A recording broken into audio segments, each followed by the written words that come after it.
Hey, what's up everyone? My name is AJ Writes Crypto. This is a fairly new segment, so make sure you subscribe, like, and comment, and welcome to bite-sized content.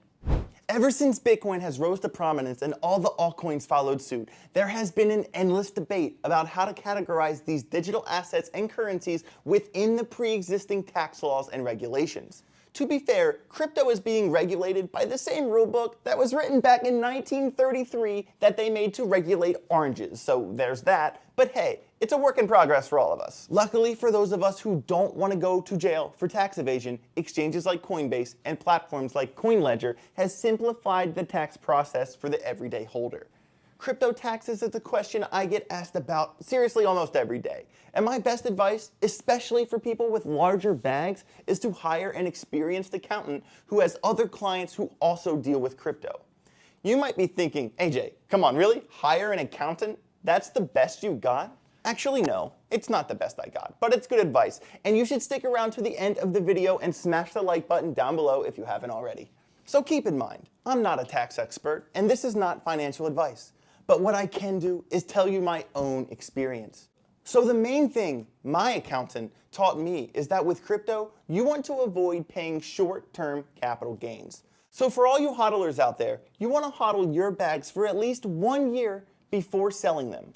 According to smartasset.com, right here are the short-term capital gains for 2024, which vary off your tax bracket and your relationship status. And here are the long-term capital gains for 2024. Feel free and pause the screen if you need a second to realize which number is much higher than the other one. And of course, you see a pretty drastic difference here, especially if you're already in the 6- or 7-figure club. So yes, there is a lot of upside if you just want to hodl your bags instead of always jumping in and out. But if you're a really good trader, it could work out, so that part is a double-edged sword. But always keep capital gains in mind. And also, the most important thing that my accountant told me is the implications that the government cannot tax unrealized gains. And a lot of people just truly don't understand what this means. Just like real estate, if you sell a house and immediately reinvest, that's a much different picture than if you sell the house and take the money and run. Also, with that said, realize that you only get hit hard with taxes when you convert your crypto back to the almighty dollar. Finding ways to exist in the crypto ecosystem without going back to fiat currency will save you a lot of headache, especially when Uncle Sam comes knocking. So you might be thinking, AJ, what about DeFi? Well, there's certainly a little bit of a gray area there that can definitely affect your decision making when it comes to crypto investment and how and when you make your trades or take your profits. Decentralized finance solutions and yield farming in particular, that's another massive talking point amongst politicians right now when it comes to crypto.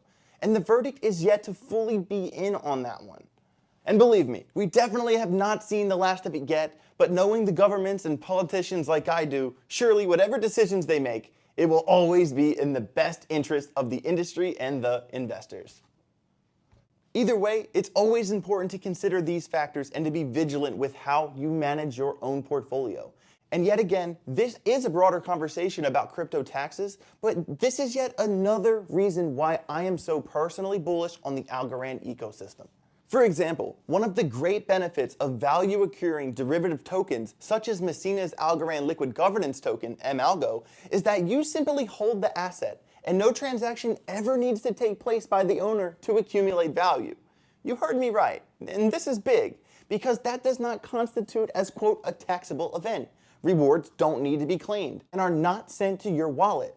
Your MALGO holdings simply become more valuable with each passing governance period. And when you want to extract that value and unstake, that's when a transaction is made by the user. It's as simple as that.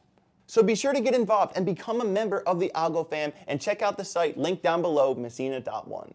With all that said, my name is AJ Writes Crypto. Make sure you smash the like button and subscribe if you haven't already. Big thank you to Messina for sponsoring this video and have yourself a great rest of your day. Later.